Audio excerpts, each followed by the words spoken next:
എല്ലാവരും അതാത് സ്ഥലത്ത് സുഖമായിട്ടിരിക്കുന്നല്ലോ അല്ലേ? നിങ്ങൾ ഈ ഒരു വാഴ കണ്ടോ? ഇതിലൊരു കൊല നിൽപ്പുണ്ട്. ഈ കൊലയ്ക്ക് ഓരോ നാട്ടിലും ഓരോരോ പേരാണ് പറയുന്നത്. ഇവിടെ ഇതിന് കദളിവാഴ എന്നാണ് പറയുന്നത്. നിങ്ങളുടെ നാട്ടിൽ ഈ പഴത്തിന് എന്താ പേര് പറയുന്നത്? അറിയാവുന്നൊരു കമൻ്റ് ആണ് കേട്ടോ. ഓരോരുത്തർക്കും ഓരോ പേരാണ് ഓരോ സ്ഥലത്തും. ഇവിടെ കദളിവാഴ ചിലയിടത്ത് മലമ്പൂവൻ എന്നൊക്കെ പറയും. പിന്നെ വേറെ പേരുകളുണ്ടെന്ന് കാര്യത്തിൽ പറയുന്നു. ഇതിവിടെ മഴയാണ്. മഴയായതുകൊണ്ട് ഇങ്ങനെ വെട്ടാതെ നിർത്തിയിരിക്കുക. പഴുത്ത് കുറേയൊക്കെ കിളിയൊക്കെ തിന്നു. കുറേ കായൊക്കെ പൊട്ടിയിട്ടുണ്ട്.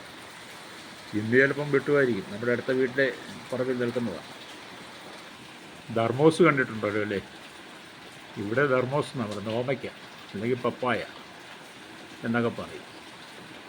പിന്നെ ഇന്നലെ രാത്രി തുടങ്ങിയ മഴയാണ്. ഒരു മാറ്റവും ഇല്ല. കേരളത്തിലെല്ലായിടത്തും മഴയുണ്ടെന്നാണ് പറയുന്നത്. നിങ്ങൾക്കൊക്കെ മഴയുണ്ടല്ലോ അല്ലേ? മഴ ഈ ഓഗസ്റ്റ് മാസത്തിൽ വളരെ നാശം വിതച്ചിട്ടുണ്ട്. 1-ാം തീയതി കൊണ്ട് തുടങ്ങിയ മഴയല്ലേ? എന്തെങ്കിലും ഒരു മാറ്റം വന്നു? ഒരു മാറ്റവുമില്ലാതെ നിന്ന് പെയ്യുക. എന്തായാലും എന്താ സംഭവിക്കുന്നത് പറയാൻ പറ്റത്തില്ല. പ്രകൃതിക്ക് വലിയ മാറ്റങ്ങളാണ്. ഇന്ന് മുഴുവൻ ഇങ്ങനെ മഴ നിന്നാൽ കഴിഞ്ഞ ദിവസം ഉണ്ടായതുപോലെ പ്രളയം ഉണ്ടാവും. എന്തായാലും എല്ലാവരും വളരെ ജാഗ്രതയോടെ വേണം ഇരിക്കാൻ. അപകടം വരുന്നു എന്നൊരു തോന്നൽ വന്നാൽ എല്ലാവരും സുരക്ഷിത സ്ഥാനത്തേക്ക് മാറണം. മനുഷ്യൻ്റെ സ്വഭാവത്തിന് മാറ്റം വന്നപ്പം ദൈവം പ്രകൃതിയുടെ ഭാവവും മാറ്റി. മനുഷ്യൻ്റെ സ്വഭാവം മാറി വന്നാൽ ദൈവം പ്രകൃതിയോട് ഇടപെടുമെന്നാണ്. അപ്പം അതുകൊണ്ട് മനുഷ്യൻ്റെ ജീവിത രീതികൾക്കെല്ലാം ഒരു മാറ്റം വരണം.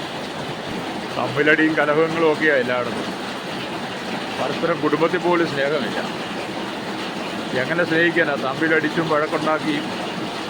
രാഷ്ട്രീയക്കാർ കണ്ടില്ലേ തമ്മിലടിക്കുക. പ്രളയബാധിത സ്ഥലത്ത് ജനം വളരെ കഷ്ടം സഹിക്കുക. അപ്പോൾ രാഷ്ട്രീയക്കാർ തമ്മിലടിക്കുക. ജനം തെരഞ്ഞെടുത്ത് വിട്ടു. പക്ഷേ എന്തുകൊണ്ടാണ് ഇവരിങ്ങനെ തമ്മിലടിക്കുന്നത്? അതിപ്പോൾ ഒരു ഗവൺമെൻറ്റല്ല, എല്ലാ ഗവൺമെൻറ്റും അങ്ങനെ തന്നെയാണ്. ആര് ഭരിച്ചാലും സാധുക്കളായ ജനത്തിൻ്റെ ഒരു പ്രയോജനമില്ല. അവരിവരുടെ ഈ തമ്മിലടിയും വഴക്കം കണ്ട് മനം പഠിച്ചിരിക്കുക. ഇതൊക്കെ ഈ പ്രകൃതി ഇങ്ങനെയൊക്കെ ഈ താണ്ഡവമാണത്. മനുഷ്യൻ്റെ ജീവിതത്തിൽ മാറ്റമില്ലല്ലോ. മനുഷ്യനെപ്പോഴും മൃഗങ്ങളെപ്പോലായി മാറുക. ദൈവം ഇത് കണ്ട് കണ്ട് മടുത്തു. സത്യവേദോത്സവം പഠിപ്പിക്കുന്ന യഥാർത്ഥ കാര്യം എന്താണ്? 133-ാം സങ്കീർത്തനം അതിനകത്തെ 1-ാമത്തെ വാക്യം, ഇതാ സഹോദരന്മാർ ഒത്തൊരുമിച്ച് വസിക്കുന്നത് എത്ര ശുഭവും മനോഹരവുമെന്നാണ്. പക്ഷെ അങ്ങനെ സ്വന്തം കുടുംബത്തിൽ പോലും ഇല്ല എന്നുള്ളതാണ്.